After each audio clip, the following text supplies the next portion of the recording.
Buka bersama Yosua pasal 4 ayat yang pertama sampai ayat yang ke-9. Yosua pasal 4 ayat yang pertama sampai ayatnya yang ke-9. Saya bacakan untuk setiap Anda, silakan menyimak di Alkitab masing-masing. Demikian firman Tuhan. Yosua pasal 4 ayat yang pertama sampai 9. Ke-12 batu peringatan. Setelah seluruh bangsa itu selesai menyeberangi sungai Yordan, berfirmanlah Tuhan kepada Yosua demikian. Pilihlah dari bangsa itu 12 orang, seorang dari tiap-tiap suku, dan perintahkanlah kepada mereka demikian. Angkatlah 12 batu dari sini, dari tengah-tengah sungai Yordan ini, dari tempat berjejak kaki para imam itu. Bawalah semuanya itu ke seberang dan letakkanlah di tempat kamu akan bermalam nanti malam. Lalu Yosua memanggil ke-12 orang yang ditetapkannya dari orang Israel itu, seorang dari tiap-tiap suku. Dan Yosua berkata kepada mereka, menyeberanglah di depan tabut Tuhan Allahmu ke tengah-tengah sungai Yordan dan angkatlah masing-masing sebuah batu ke atas bahumu menurut bilangan suku orang Israel, supaya ini menjadi tanda di tengah-tengah kamu. Jika anak-anakmu bertanya di kemudian hari, apakah arti batu-batu ini bagi kamu? Maka haruslah kamu katakan kepada mereka bahwa air sungai Yordan terputus di depan tabut perjanjian Tuhan. Ketika tabut itu menyeberangi sungai Yordan, air sungai Yordan itu terputus. Sebab itu batu-batu ini akan menjadi tanda peringatan bagi orang Israel untuk selama-lamanya. Maka orang Israel itu melakukan seperti yang diperintahkan Yosua. Mereka mengangkat 12 batu dari tengah-tengah sungai Yordan, seperti yang difirmankan Tuhan kepada Yosua, menurut jumlah suku Israel. Semuanya itu dibawa merekalah ke seberang, ke tempat bermalam dan diletakkan di situ. Loncat ke ayat 20. Ke-12 batu yang diambil dari sungai Yordan itu ditegakkan oleh Yosua di Gilgal. Katakan Gilgal. Jadi peristiwa ini diminta oleh Tuhan dilakukan oleh orang Israel, yaitu setelah menyeberangi sungai Yordan, mereka harus satu persatu dari setiap suku ada perwakilan, ambil batu dan ditumpukkan. Supaya batu itu nanti kalau ada yang tanya, apa artinya? Harus orang Israel berkata, bapak-bapaknya, orang tuanya berkata kepada anak-anaknya, supaya bahwa Tuhan itu menolong orang Israel menyeberangi sungai Yordan. Karena memang, Bapak Ibu Saudara, orang itu cenderung lupa kebaikan Tuhan. Makanya harus ada batu peringatan. Pernah nggak Anda pergi ke luar negeri lalu beli satu benda? Benda itu sebenarnya tidak mahal, tapi dari benda itu ada ceritanya. Benda itu bercerita mengenai Anda atau dengan seseorang atau keluarga Anda. Setiap kali lihat benda itu, Anda ingat akan seseorang. Benda itu bagi orang lain tidak berharga, bagi Anda berharga. Saya pernah melihat satu video pendek mengenai seorang bapak yang dibuat kejutan sama anak-anaknya. Anak-anaknya ajak ayahnya pergi ke satu taman, lalu di taman itu mereka main-main. Bapak ini juga sudah punya cucu, jadi sudah opa. Kemudian beberapa waktu kemudian ada suara kendaraan datang. Bapak ini melihat ke samping dan dia kaget dan berkata, "Oh my God, itu adalah mobil kesukaannya, mobil lama, mobil tua." Dan ternyata itu adalah mobilnya yang dia jual waktu masih muda. Anak-anaknya ternyata cari mobil itu ke berbagai negara bagian, cari di mana mobil itu apakah masih ada. Atau enggak, mereka cari di internet dan cari sana sini, ketemu dan mereka beli kembali untuk ayahnya. Waktu papanya kemudian mendekati mobil itu, bisa berlinang air mata. Karena di mobil itu ada banyak cerita. Di mobil itu ada kisah bagaimana bapak ini memulai pekerjaannya. Bagaimana bapak ini punya hubungan dengan seorang wanita yang menjadi istrinya, yang melahirkan anak-anaknya. Hanya karena benda itu bisa berbicara sangat banyak dalam hidupnya. Ada banyak kisah. Contohnya, saya kalau pulang ke Manado, saya beberapa waktu pulang dan melihat mobil butut, sepeda motor butut tua. Sepeda motornya murah lagi. Enggak pada biasa, mereknya merek yang murah ya. Saya nggak bisa sebutkan. Tapi setiap kali lihat sepeda motornya, saya teringat akan ayah saya. Saya teringat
mengingat kembali bagaimana papanya menggendong dia dan mereka pergi beli kue kesukaan dari istri saya.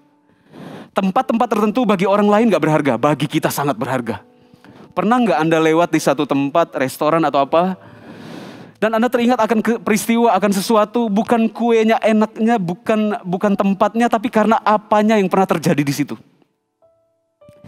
Dan biasanya pria kalau ke satu restoran akan duduk di tempat yang sama, di meja yang sama, kursi yang sama. Dan kalau datang berubah, bingung dia. Ada tempat-tempat yang sangat banyak kenangan untuk kita. Tuhan selalu pingin kita itu memikirkan Tuhan. Lihat sesuatu, memikirkan Tuhan. Lihat kebaikannya, memikirkan Tuhan. Lihat ingat pertolongan Tuhan, kita langsung memikirkan Tuhan. Jangan lupa kebaikan Tuhan. Makanya kita mengadakan perjamuan kudus. Salah satu artinya adalah ketika kita mengangkat roti dan anggur untuk mengingat akan Dia. Kadangkala kita lupa ada Tuhan di hidup kita. Perjamuan kudus itu mengingatkan, hai anakku, ada aku loh. Kenapa menyerah? Masih ada Tuhan. Jadi ke-12 batu peringatan ini menolong orang Israel untuk senantiasa mengingat akan Tuhan. Kalau mereka nanti waktu berperang, karena setelah mereka menyeberangi sungai Yordan, mereka menghadapi raksasa-raksasa. Masih ingat orang-orang Enak itu yang dikalahkan oleh Kaleb? Yang ada di pegunungan, itu besar-besar dan itu harus dikalahkan. Ketika mereka menghadapi orang-orang besar itu, tantangan yang besar, mereka harus melihat kepada batu itu. Bukan menyembah batu, tapi mengingat. Lihat batu itu. Itu tanda dulu Tuhan pernah menolong kita menyeberangi arus sungai Yordan yang diputus oleh Tuhan. Supaya kita diingatkan bahwa kita sanggup mengalahkan mereka. Belajar mengingat kembali kebaikan Tuhan. Ingat, saya berdoa supaya Roh Kudus mengingatkan 1-2 hal. Kejadian di mana Tuhan pernah tolong Anda secara ajaib. Mungkin dari kecelakaan. Kalau lihat hasil tabrakannya mungkin, ya nggak mungkin selamat. Tapi Anda ada di sini hari ini. Itulah batu-batu kebaikan Tuhan. Batu-batu peringatan yang harus diingat. Harus diingat. Setiap hari kita dibombardir dengan berita-berita yang gak baik. Seolah-olah Tuhan itu gak ada dan gak berkuasa. Lama-lama kita berkata kalau Tuhan itu ada. Ya kenapa ya gak COVID itu diangkat aja. Kalau Tuhan itu ada. Kenapa ya harus ada pergumulan begini. Kita kadang gak lihat Tuhan. Gak lihat, seolah-olah tidak melihat pekerjaan Tuhan. Karena kita di lembah kekelaman. Tapi kita percaya hatinya. Tuhan gak mungkin meninggalkan kita. Kadang-kala kita gak lihat tangannya, tapi kita tahu hatinya Tuhan. Seperti anak kecil yang diantar orang tua ke sekolah kan. Saya pertama kali diantar ke sekolah oleh mama saya. Lalu ditinggal, saya nangis. Padahal ternyata mama saya di balik tembok itu. Saya belajar Tuhan ingatkan peristiwa itu. Kadang-kala kita gak lihat Tuhan. Tapi kita tahu hati mereka gak mungkin tinggalkan kita. Kadang-kala seolah-olah Tuhan pergi. Tapi sebenarnya itu adalah tindakan Tuhan untuk menunjukkan bahwa kita ini sudah dewasa. Masih ingat peristiwa bagaimana Tuhan itu terangkat ke sorga. Disaksikan oleh murid-muridnya. Saya bertanya-tanya waktu baca ayat itu pertama kali. Kenapa ya Tuhan tidak tinggal di bumi saja. Kan enak ya kalau kita ke Israel mission trip. Ketemu langsung Tuhan Yesus. Mungkin banyak yang bertobat. Mungkin banyak orang di muka bumi ini yang gak meragukan Dia. Ada langsung Tuhan Yesus. Jadi kita ngantri mau ketemu Tuhan Yesus. Waktu mission trip sana, perjalanan ke Israel. Kenapa ya Tuhan Yesus itu harus terangkat ke sorga? Supaya melalui kita lah dunia melihat Yesus. Waktu murid-murid mengikut Tuhan Yesus selama 3,5 tahun. Mereka melihat muka dengan muka. Berbicara kepada Yesus. Mereka cinta kepada Tuhan Yesus. Hari ini, waktu Yesus terangkat ke sorga. Mereka sebaliknya harus membuktikan gak lihat Yesus. Mereka tetap cinta Yesus. Kadang-kala Tuhan kita gak lihat pekerjaannya. Tapi kita harus percaya hatinya. Katakan mengingat kebaikan Tuhan. Orang Israel dilatih oleh Tuhan untuk mengingat kebaikan-kebaikan Tuhan. Supaya jangan lupa dan jangan takut dengan tantangan. Kita juga ya. Saya benar-benar berdoa Roh Kudus mengingatkan akan sebuah kejadian dalam hidup Anda. Supaya Anda belajar, ingat dulu Tuhan pernah tolong kita. Dulu Tuhan pernah tolong saya. Anda pernah disembuhkan Tuhan, ditolong Tuhan dengan berbagai cara. Hari ini saya mengingatkan kembali. Sudah lupakah Anda? Tuhan itu baik. Ataukah hari ini hati kita sudah mulai lemes? Sudah mulai lemah dan berkata, ya hidup ini ngalir saja. Atau bahasa Palembangnya, orang Palembang kalau ditanya, gimana pekerjaannya Pak? Ya beguyur lah, ngalir katanya, ngalir. Saya tidak mau kita ini tawar hati di akhir zaman ini. Kita seperti saya, waktu masih kecil, saya nggak lihat mama saya di ruangan kelas waktu saya TK. Zaman itu TK ya. Tapi saya tahu dia hadir. Demikian juga kita. Kita nggak lihat Tuhan secara kasat mata. Tapi kita tahu dia hadir dalam hidup kita. Anda hari ini diundang oleh Tuhan datang ke gereja. Tuhan yang undang Anda. Kenapa Anda tidak ada di tempat lain? Karena Tuhan undang Anda hari ini untuk diingatkan. Ingat kembali kebaikan Tuhan. Ingat kembali pekerjaan-pekerjaan yang dalam hidup kita. Tujuan pertama dari Tugu Peringatan adalah mengingatkan kita bahwa tidak ada halangan yang tidak bisa ditembus. Kita diingatkan oleh Tuhan untuk mengingat kebaikannya. Supaya hari ini hati kita kuat. Dan menguatkan diri sendiri dan berkata, kalau dulu ada tantangan dan bisa, berarti hari ini sekalipun ada tantangan, tetap bisa. Hari ini kalau Anda lihat saya berdiri di depan Anda, kalau dilihat dulu, gak mungkin. Saya pemalu, luar biasa, pemalu banget. Hari ini juga masih ada sih sedikit-sedikitnya. Malu banget dilihatin, saya kalau ketemu guru-guru saya, guru SD, SMP, dilihatin aja. Muka saya merah, saya akan cari jalan lain. Untuk berdiri sini mustahil. Untuk dihubungi dan berkata, nanti ngisi di pusat ya. Saya langsung berlutut. Seperti wanita yang nangis. Tuhan mampukan saya. Saya nggak terbiasa ada di depan. Bagi orang lain ada di stage itu gampang. Bagi saya enggak. Bagi saya lutut gemetar, hati deg-degan, nervous, gak bisa tidur. Tapi Tuhan melatih. Apalagi waktu saya cerita begini supaya Anda tahu bahwa firman Tuhan itu real ya. Menguatkan kita. Waktu saya menggembalakan Gereja Mawar Syaron Palembang, kami mengalami situasi sulit.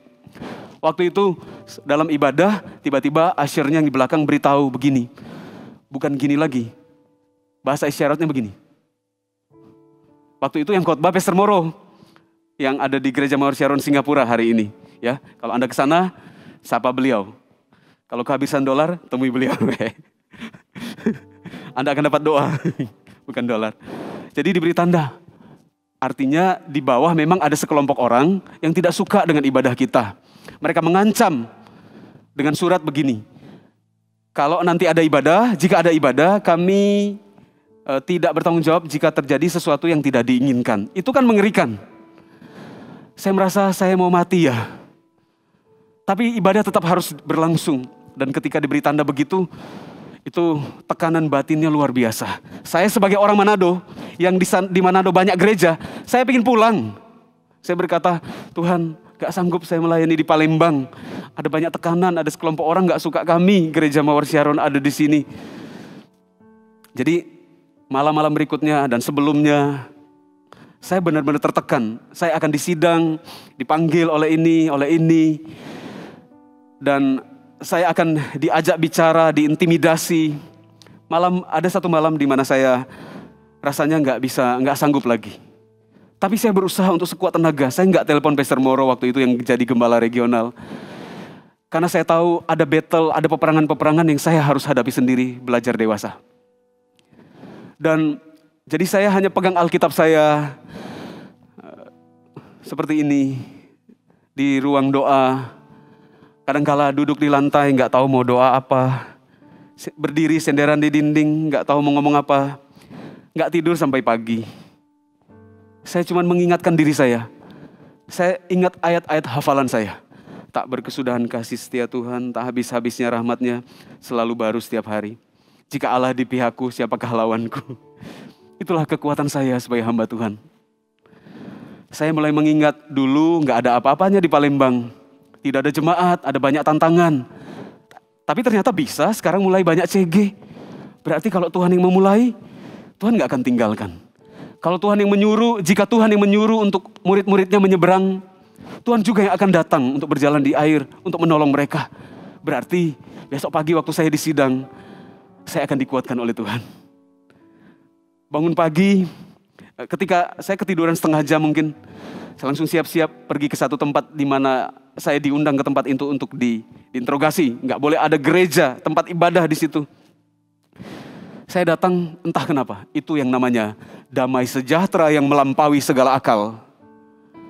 Saya pergi bersama dengan satu jemaat, pergi dan duduk di satu tempat berhadapan dengan beliau-beliau yang sangat mengintimidasi awalnya. Waktu saya duduk, saya sudah menyerahkan hidup sama Tuhan. Tuhan, ke dalam tangan-Mu kuserahkan nyawaku. Duduk, dan Tuhan memberikan damai dalam hati. Tiba-tiba rasa iba sama beberapa orang itu. Waktu saya lihat mata mereka, tiba-tiba mereka yang nunduk ke bawah. Mau saya tanyain, nyari pulpen ya Pak? Tiba-tiba kebalik, mereka yang terintimidasi. Jika roh Allah di pihak kita, siapakah lawan kita? Puji Tuhan, hari-hari ini mungkin ini dalam case saya pelayanan. Mungkin dalam pergumulan Anda, pergumulan pekerjaan. Undanglah Roh Kudus.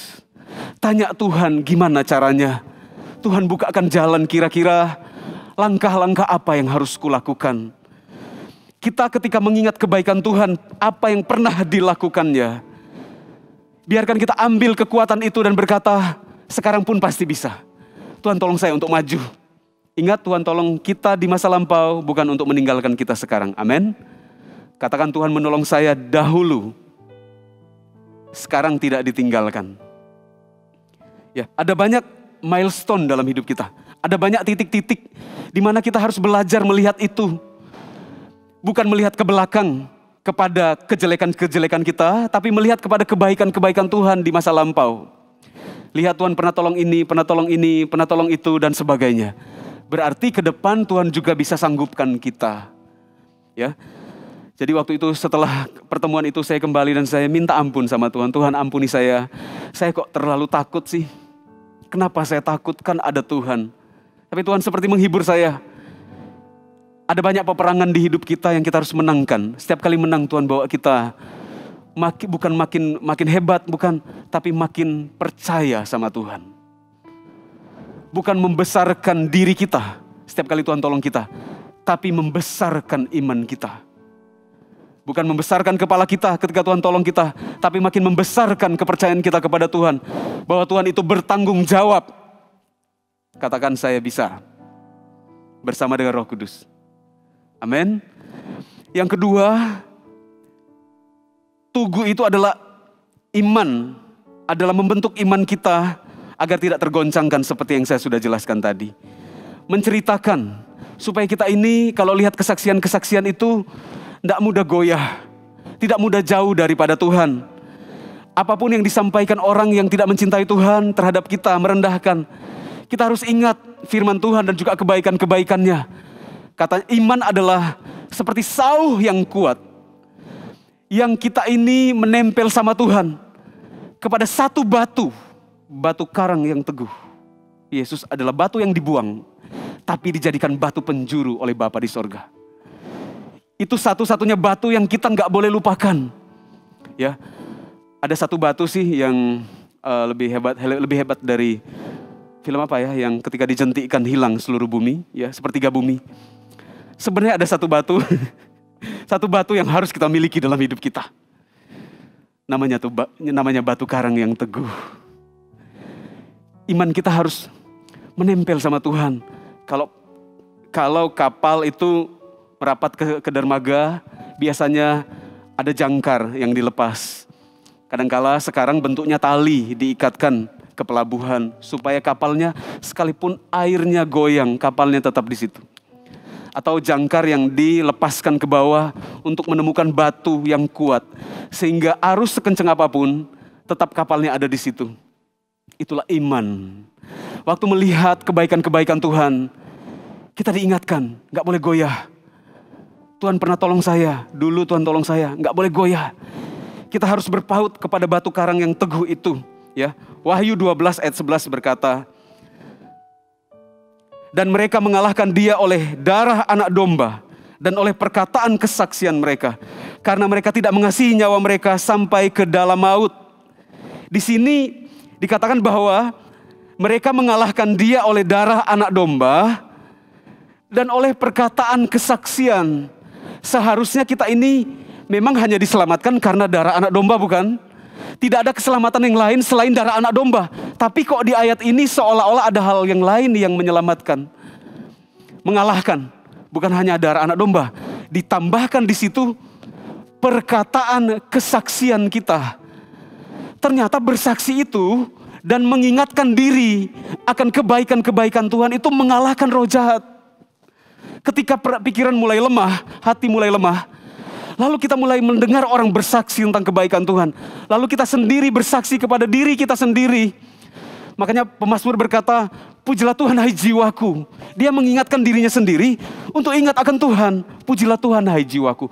Pujilah namanya yang baik. Hai segenap batinku. Jangan suka lupa ya. Hai diriku sendiri. Jangan suka lupa Tuhan. Tuhan yang mencintaimu. Perkataan kesaksian kita itu mengalahkan roh jahat. Untuk sebelum kita bersaksi kepada orang lain, kita juga pakai kesaksian untuk diri sendiri. Setelah ini bicara sama diri sendiri. Tapi jangan di mall ya, di depan cermin. Nanti orang tanya lagi bicara sama siapa.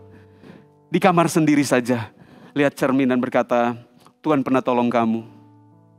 Perkataan kesaksian untuk diri sendiri. Masih ingat beberapa tahun yang lalu kamu begini-begini. Bangkitlah. Tuhan menolongmu. Engkau bisa. Pasti bisa. Engkau biji matanya. Roh Kudus mengurapimu. Perkataan kesaksian itu adalah untuk kita dan untuk orang lain. Darah Kristus, darah anak domba itu mengalahkan si jahat. Termasuk kesaksian kita, bukan kita menambahkan, bukan ya. Sudah lunas waktu Yesus disalib, Yesus berkata, sudah selesai, itu sudah selesai. Tidak ada sangkut pautnya dengan kebaikan seorang manusia. Tapi karena kita begitu menghargai kebaikan Tuhan, kita belajar bersaksi tentang kebaikannya. Hari ini setelah Anda selesai ibadah, ketika keluar, pulang ke rumah, mulai remind. Dulu Tuhan pernah tolong apa? Tuhan pernah tolong saya ini. Tuhan pernah tolong saya ini. Saya kuat dalam Tuhan. Pasti bisa. Dulu Tuhan pernah tolong. Sekarang juga Tuhan pasti tolong. Saat ini Tuhan belum tolong. Gak apa-apa. Pasti datang tepat pada waktunya. Hendaklah iman kita harus kuat. Tuhan itu mengingat bagaimana kita ini bersekutu dengan Tuhan. Bagaimana kita dekat dengan Dia. Tuhan itu menurut saya ya, memang tidak ada di Alkitab sih. Tapi ketika saya merenungkannya, saya merasa perenungan saya ini mungkin diterima Tuhan ya. Di sorga mungkin ada foto-foto kita. Foto-foto di mana kita sedang bersekutu dengan Tuhan. Foto-foto di mana kita lagi erat-eratnya dengan Tuhan. Foto di mana kita bersaksi, hati kita itu sungguh-sungguh berserah kepada Tuhan karena iman percaya kita kepadanya. Tuhan itu mengingat momen-momen dalam hidup kita ketika kita berserah kepada Tuhan. Dalam pelayanan saya, kesibukan saya, ada satu momen tapi itu sudah lama. Saya belajar, saya rendah hati ceritakan kepada Anda. Sebenarnya nggak baik apa yang saya lakukan, tapi saya cerita membongkar aib sendiri supaya Anda belajar bahwa jangan sampai jatuh ke lubang yang sama. Saya pernah dalam satu musim, satu waktu, saya jarang berdoa loh. Karena merasa sibuk sekali, pulang capek banget. Konseling ini, konseling itu, ada jemaat begini, ada yang meninggal, ada yang menikah, ada yang lahiran, didoakan. Mereka nggak mau kalau bukan pendeta yang datang. Jadi saya doakan pelayanan sana sini dan ketika pulang rasanya nggak pingin doa, capek. Lama-kelamaan saya merasa kering hidup saya. Tapi saya nggak bisa jelaskan. Tapi kan saya melayani Tuhan ya. Satu malam ketika saya tertidur, saya mimpi. Saya melihat diri saya duduk di bawah sebuah pohon mangga. Sekelilingnya di beton gitu, dicor dan orang-orang bisa duduk, itu jadi tempat duduk. Saya lihat diri saya di situ sedang membawa gitar. Itu sebenarnya adalah tempat di sekolah Alkitab saya, di mana itu menjadi kebiasaan saya. Kalau pagi hari matahari belum terbit, masih gelap, saya akan keluar dan duduk di situ dan menyembah Tuhan. Itu saya menyembah Tuhan, bisa nangis lama, bisa masuk ke dalam hadirat Tuhan. Disitulah saya pernah berjanji kepada Tuhan, Tuhan saya tidak akan meninggalkan Engkau. Tuhan pokoknya seluruh hidup saya hanya untuk Tuhan. Disitulah gitarnya banyak rusak karena ketetesan air mata. Kan asin ya gitarnya. Dan saya suka gitar tapi kadang-kala waktu nyanyi gak selesai berhenti udah nangis. Waktu bangun pagi, saya merasa sangat sedih, tapi juga hati terhibur karena Tuhan itu mengingatkan saya. Dari semua pelayanan saya dan kesibukan saya, yang Tuhan ingat cuma waktu saya menyembah Dia. Yang Tuhan ingat momen-momen ketika, yang Tuhan ingat ternyata bukan waktu saya melayani ya. Yang di-capture sama Tuhan ternyata waktu saya sedang menyembah Dia. Dan momen-momen itu Tuhan rindukan dalam hidup kita. Kalau kita lihat, ingat kebaikan Tuhan, di masa lalu Tuhan pernah tolong kita. Ada sebuah panggilan kepada kita untuk kembali dan bersekutu dengan Tuhan. Setelah ini saya berdoa Roh Kudus ingatkan kepada Anda, sofa Anda, sudut rumah Anda, atau kamar Anda, di mana dulu Anda begitu jatuh cinta dengan Tuhan. Tiba-tiba ya, hari ini pun Anda sudah mulai ting. Iya, dulu kalau saya di rumah, saya suka doanya di ruangan ini. Saya berdoa ketika Anda kembali pulang rumah. Kecuali kalau tempat doanya sudah pindah sih, ya nggak apa-apa. Tapi mudah-mudahan ketika saya menceritakan apa yang saya sampaikan ini, Anda pulang ke rumah dan ada sebuah tempat sudut itu yang dulu Anda curhat sama Tuhan di situ, berlutut di situ, mungkin ada karpetnya di situ, bahkan ada jejak-jejak mata airnya di situ. Saya berdoa ketika Anda lewat, Anda melihat ke situ dan seperti ada panggilan rohani. Ayo kembali. Di sini Tuhan pernah foto kita dari sorga. Tuhan minta orang Israel buat batu disusun untuk mengingat akan Dia. Ada banyak orang suka lupa sama Tuhan, lupa kalau Dia ada, lupa kalau Dia pernah menderita, lupa kalau Dia pernah memberikan nyawanya bagi kita. Sehingga kekristenan itu seperti jadi murahan. Kalau Tuhan berkati, puji Tuhan ke gereja. Kalau enggak, ya sudahlah. Dia adalah batu yang dibuang oleh tukang bangunan, tapi yang menjadi batu penjuru bagi kita. Jangan buang Tuhan, jangan lupa Tuhan. Ingat kasih-Nya, ingat kebaikan-Nya, dan anugerah-Nya yang selamatkan kita. Apa yang saya sampaikan hari ini tidak terwakilkan dengan kata-kata, tapi biarkan Anda merasakannya dengan hatimu dan Roh Kudus. Tuhan itu melihat kita waktu kita bersekutu dengan Dia. Tuhan minta kita mengenang Dia sampai ke perjanjian baru. Tuhan ganti 12 batu itu dengan perjamuan kudus. Ingatlah akan aku ya. Waktu kamu mengadakan perjamuan itu, minum anggur, makan rotinya, ingat akan aku. Ingat aku pernah memberikan segalanya kepadamu. Hai anak-anakku, jika ada yang menghina kamu, ingat bahwa engkau adalah anakku. Apapun kata orang mengenai kita, pekerjaan kita, gak dihargai orang, tetap ingat bahwa kita berharga. Dan bahwa kita ini dicintai oleh Tuhan. Katakan, ingat kasih-Nya. Ingat kebaikan-Nya. Amin. 12 batu ini juga yang terakhir adalah proses pemuritan. Kalau kita ingat kebaikan Tuhan dan kita cerita kepada orang lain, itu seperti sebuah pemuritan rohani. Ketika Tuhan minta batu-batu itu dibuat supaya bapak-bapaknya Israel cerita kepada anak-anaknya, dulu Tuhan pernah tolong kita, lihat batu itu tandanya, itu monumen. Tuhan pernah tolong kita. Jadi terjadi pemuritan antara ayah, antara orang tua generasi sebelumnya dan kepada generasi setelahnya. Yang kita wariskan sebagai orang tua kepada anak-anak kita, yang terpenting bukanlah harta. Puji Tuhan kalau bisa, kalau ada puji Tuhan. Memang ada firman Tuhan berkata, orang benar itu mewariskan sesuatu, berusaha untuk mewariskan sesuatu.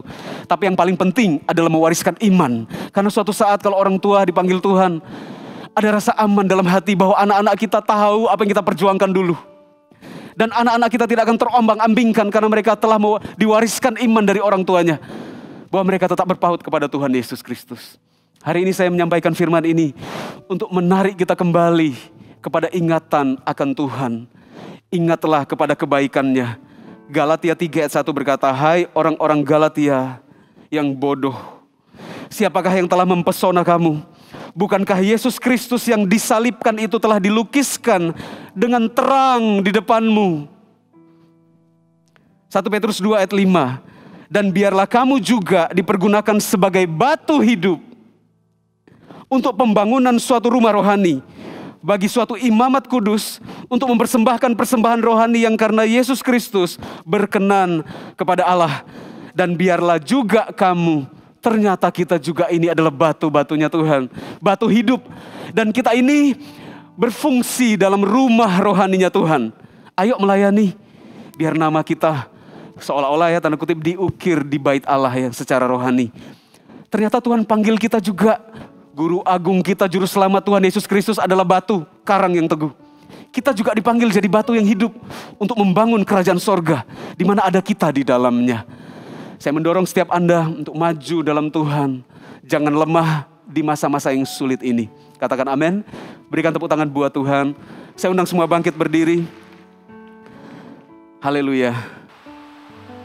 Buka hati sama Tuhan. Bapak Ibu Saudara,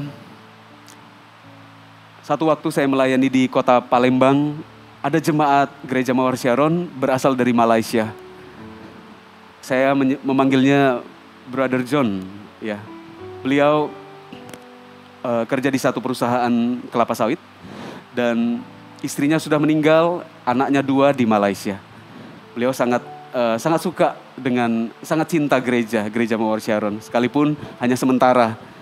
Dan satu kali beliau sedang sakit, ada di rumah sakit, dan dia merasa sangat kesepian. Di luar negeri, coba Anda bayangkan Anda di luar negeri sakit, gak ada yang jenguk. Itu kan merasa sangat lonely ya. Dan Tuhan menggerakkan, waktu saya tahu beliau sakit, kami kunjungi, saya dan istri saya kunjungi. Dan di ruangan itu ada juga beberapa jemaat datang. Ini sudah beberapa tahun yang lampau ya, udah lama. Tapi saya ingat kejadian itu, terus ada dalam pikiran saya. Tuhan dorong hati saya untuk nyanyikan satu lagu. Lagu itu lagu lama, lagu sederhana, saya pegang tangannya. Dan semoga hari ini ketika Anda mengangkat tangan atau apapun posisi tangan Anda, biarkan Anda merasakan Tuhan pegang tanganmu juga.